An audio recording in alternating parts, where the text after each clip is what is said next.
നമസ്കാരം.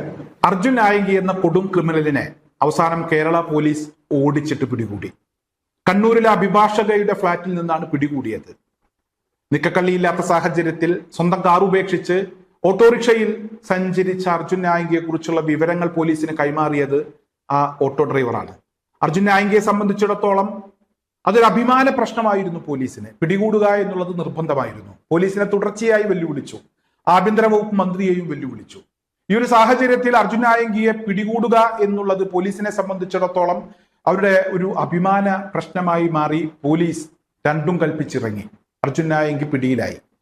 എന്തായാലും സാധാരണക്കാരെ സംബന്ധിച്ചിടത്തോളം, കേരളത്തിലെ പൊതുസമൂഹത്തെ സംബന്ധിച്ചിടത്തോളം അവർക്ക് വലിയ സമാധാനം നൽകുന്ന ഒരു നീക്കം തന്നെയാണ് പോലീസിന്റെ ഭാഗത്തു നിന്നുണ്ടായത്. എത്ര വലിയ ഗുണ്ടയാണെങ്കിലും, എത്ര വലിയ ക്രിമിനൽ ആണെങ്കിലും ആരെയും ഭയപ്പെടാതെ കേരളത്തിൽ ജീവിക്കാം. പോലീസ് കൂടെയുണ്ട് എന്നൊരു സന്ദേശം കേരള പോലീസിന് നൽകാനായി പോലീസിന്റെ വിശ്വാസ്യത വർദ്ധിപ്പിക്കുന്ന ഒരു നീക്കം തന്നെയാണ് പോലീസിന്റെ ഭാഗത്തു നിന്നുണ്ടായത് എന്ന കാര്യത്തിൽ തർക്കമില്ല. എന്നാലും അർജുൻ നായകിയെ പിടികൂടിയതിനു ശേഷം ആഭ്യന്തര വകുപ്പ് മന്ത്രി രമേശ് ചെന്നിത്തല മാധ്യമങ്ങളെ കണ്ടു. അതുപോലെ തന്നെ ഉന്നത പോലീസ് ഓഫീസർ ADGP വിജയൻ സാറും ഇവിടെ മാധ്യമങ്ങളെ കണ്ട് ചില കാര്യങ്ങളൊക്കെ പറഞ്ഞു. അർജുൻ നായകിയെ മാത്രമല്ല, ശേഷിക്കുന്ന ഗുണ്ടകളെ കൂടി ഇനി പൊക്കാനാണ് തീരുമാനം എന്നുള്ളതാണ് ആഭ്യന്തര വകുപ്പ് മന്ത്രി പറഞ്ഞത്. അതായത് ഒരു ഗുണ്ടയെയും കേരളത്തിൽ വാഴാൻ അനുവദിക്കില്ല, എല്ലാവരെയും തൂക്കും എന്ന് പറഞ്ഞാൽ തൂക്കിയിരിക്കും എന്നുള്ളതാണ് ആഭ്യന്തര വകുപ്പ് മന്ത്രി ഇന്ന് നിലപാട് ആയി പറഞ്ഞിരിക്കുന്നത്. അതോടൊപ്പം തന്നെ ADGP പറഞ്ഞ ഒരു കാര്യവും ശ്രദ്ധേയമാണ്. അർജുൻ നായകിയെ പോലുള്ള ആളുകളെ പിന്തുണച്ച് സമൂഹ മാധ്യമങ്ങളിൽ എത്തുന്ന ആളുകളെ കൈകാര്യം ചെയ്തിരിക്കും, അവർക്ക് പുറകെ പോലീസ് ഉണ്ട് എന്ന് അദ്ദേഹം വളരെ കൃത്യമായി തന്നെ പറയുന്ന ഒരു സാഹചര്യം ഉണ്ടായി. എന്തായാലും ഈ രണ്ട് പ്രതികരണങ്ങൾ വന്നതിന് ശേഷം അർജുൻ നായകിയെ സപ്പോർട്ട് ചെയ്ത ആളുകൾ ആരാണ്, അർജുൻ നായകിക്ക് ഗുണകരമാകും വിധം സമൂഹ മാധ്യമങ്ങളിൽ കമന്റുകൾ ഇട്ട, ലൈക്ക് അടിച്ച ആളുകൾ ആരൊക്കെയാണ് എന്നൊന്ന് പരിശോധിക്കാൻ ഞാൻ തീരുമാനിച്ചു. എന്തായാലും ആദ്യത്തെ ലൈക്കുകൾ നമുക്കറിയാം. ഒരു വ്യക്തിയുടെ പോസ്റ്റുമായി ബന്ധപ്പെട്ട് ആ പോസ്റ്റിന് ആദ്യം ലൈക്ക് അടിച്ച ആളുകൾ പൊതുവെ നോക്കുന്ന ആളുടെ ഫ്രണ്ട്സ് ലിസ്റ്റിലുള്ള ആളുകളായിരിക്കും. അതുപോലെ തന്നെയാണ് എനിക്കും അത്തരത്തിലൊരു കാര്യം തന്നെയാണ് അനുഭവപ്പെട്ടത്.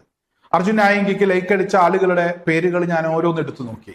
എല്ലാവരും എൻ്റെ ഫ്രണ്ട്സ് ലിസ്റ്റിലുള്ള ആളുകളാണ്. നോക്കുമ്പോൾ ഇവരെല്ലാവരും CPIM അനുഭാവികളാണ്, CPIMന്റെ പ്രവർത്തകരാണ്, പാർട്ടി മെമ്പർമാരാണ്, അതല്ലെങ്കിൽ DYFI നേതൃത്വത്തിലുള്ള ആളുകളാണ്, പാർട്ടിയുടെ ലോക്കൽ കമ്മിറ്റി അംഗങ്ങളായിട്ടുള്ള, അതാത് പ്രദേശത്തെ വളരെ മുതിർന്ന ഉയർന്ന പദവിയിലിരിക്കുന്ന സഖാക്കളാണ്. ഇവരെല്ലാവരും മത്സരിച്ച് അർജുൻ നായകിക്ക് സപ്പോർട്ട് ചെയ്തുകൊണ്ട് സമൂഹ മാധ്യമങ്ങളിൽ രംഗത്തെത്തിയിട്ടുണ്ട്, ലൈക്ക് അടിച്ചിട്ടുണ്ട്, കമന്റ് അടിച്ചിട്ടുണ്ട്.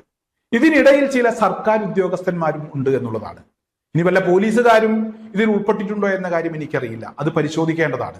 എന്തായാലും ആരോഗ്യ വകുപ്പിൽ ജോലി ചെയ്യുന്ന നേരത്തെ CPIM പ്രവർത്തകനായിരുന്ന ഒരു വ്യക്തി, ഇദ്ദേഹവും അർജുൻ നായകിക്ക് ലൈക്ക് അടിച്ചിട്ടുണ്ട്. ഒരു കാര്യം മനസ്സിലാക്കണം, 10-23 കേസുകൾ അർജുൻ നായകിക്കെതിരെ കേരള പോലീസ് എടുത്തിട്ടുണ്ട്.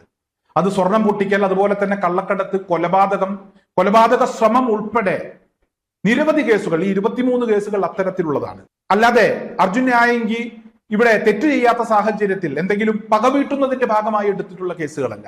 മിക്കവാറും കേസുകളിൽ കൃത്യമായി അർജുൻ നായകിക്ക് പങ്കുണ്ട്. അതിന്റെ തെളിവുകൾ ശേഖരിച്ച കേസുകളാണ് ബഹുഭൂരിപക്ഷവും. ഇപ്പോൾ ഈ സമീപ സമയത്തെടുത്ത കേസുകൾ സമൂഹ മാധ്യമങ്ങളിലെ ഇടപെടലിന്റെ അടിസ്ഥാനത്തിൽ എടുത്ത കേസാണ് എന്നൊക്കെ പലരും ന്യായീകരിക്കുന്നുണ്ട്. പോലീസിനെയും നമ്മുടെ നിയമ സംവിധാനങ്ങളെയും വെല്ലുവിളിച്ചതിന്റെ ഭാഗമായി എടുത്ത കേസാണ്. അത്തരത്തിൽ കേസെടുത്ത് പോലീസ് പിടികൂടുന്നതിന് വേണ്ടി തിരഞ്ഞു നടന്നിരുന്ന ഒരു പ്രതിയെ സപ്പോർട്ട് ചെയ്തുകൊണ്ട്, ഒരു ഗുണ്ടയെ സപ്പോർട്ട് ചെയ്തുകൊണ്ട് കേരളത്തിലെ സർക്കാർ ജീവനക്കാർ കൂടെ രംഗത്തെത്തുക എന്ന് പറഞ്ഞാൽ അതൊരിക്കലും പൊറുക്കാനാകാത്ത ഒരു കുറ്റം തന്നെയാണ്. എന്തായാലും ഇവിടെ ഉണ്ണികൃഷ്ണൻ TR എന്ന് പറയുന്ന ഒരു പ്രൊഫൈൽ നമുക്ക് കാണാൻ കഴിയും. അദ്ദേഹം ഇവിടെ സർക്കാർ ഡിപ്പാർട്ട്മെന്റിൽ ജോലി ചെയ്യുന്ന ഒരു വ്യക്തിയാണ്, ആരോഗ്യ വകുപ്പിൽ ജോലി ചെയ്യുന്ന ഒരു വ്യക്തിയാണ്. നേരത്തെ അദ്ദേഹത്തിന് ഇടതുപക്ഷ ബന്ധമുണ്ടായിരുന്നു. ഇപ്പോൾ പാർട്ടിയിൽ സജീവമാണോ എന്ന് എനിക്കറിയില്ല. എന്തായാലും ഇവിടെ ഈ ലിസ്റ്റിൽ കാണുന്ന ലൈക്ക് അടിച്ച ആളുകളിൽ ബഹുഭൂരിപക്ഷവും CPIM അനുഭാവികളാണ്, CPIM പാർട്ടി മെമ്പർമാരാണ്, ലോക്കൽ കമ്മിറ്റി മെമ്പർമാരാണ്. മറ്റൊരു പ്രത്യേക കാര്യം കൂടെ ഞാനിവിടെ പറയാൻ ആഗ്രഹിക്കുകയാണ്. CPIMന്റെ മുതിർന്ന നേതാവ്, പോളിറ്റ് ബ്യൂറോ അംഗം, മുൻ മുഖ്യമന്ത്രി, ഇപ്പോഴത്തെ പ്രതിപക്ഷ നേതാവ് പിണറായി വിജയൻ ഇന്നലെ അർജുൻ നായകിയെ തള്ളിപ്പറയുന്ന ആ വാക്കുകൾ നമ്മളൊക്കെ കേട്ടതാണ്. അതുപോലെ തന്നെ MV ജയരാജൻ പാർട്ടിയുടെ സംസ്ഥാന സെക്രട്ടേറിയറ്റ് അംഗമാണ്. അതുപോലെ പാർട്ടിയുടെ സംസ്ഥാന സെക്രട്ടറി MV ഗോവിന്ദൻ, ഇങ്ങനെ പ്രമുഖരായിട്ടുള്ള 3 നേതാക്കന്മാർ അർജുൻ നായകിയെ തള്ളിപ്പറഞ്ഞ ഒരു സാഹചര്യം നമുക്ക് മുന്നിലുണ്ട്. എന്തായാലും ഈ നേതാക്കളുടെ പാർട്ടി പിന്തുണ അല്ലെങ്കിൽ സാധാരണക്കാരായിട്ടുള്ള പാർട്ടി പ്രവർത്തകർ ഈ നേതാക്കന്മാർക്കൊപ്പമാണോ അല്ലയോ എന്ന് വ്യക്തമാക്കുന്ന ഒരു ഇടപെടൽ സമൂഹ മാധ്യമങ്ങളിൽ നടക്കുന്നു എന്നുള്ളതാണ്. അത് പറയാതിരിക്കാൻ കഴിയില്ല. എന്തായാലും അർജുൻ നായങ്കിയെ പോലീസ് പിടികൂടി. പോലീസ് നടത്തിയത് ഒരു നല്ല നീക്കമാണ്. അർജുൻ നായങ്കി എന്ന് പറഞ്ഞാൽ അതൊരു ചീള് കേസാണ് എന്ന് കേരള പോലീസ് തെളിയിച്ചിരിക്കുന്നു.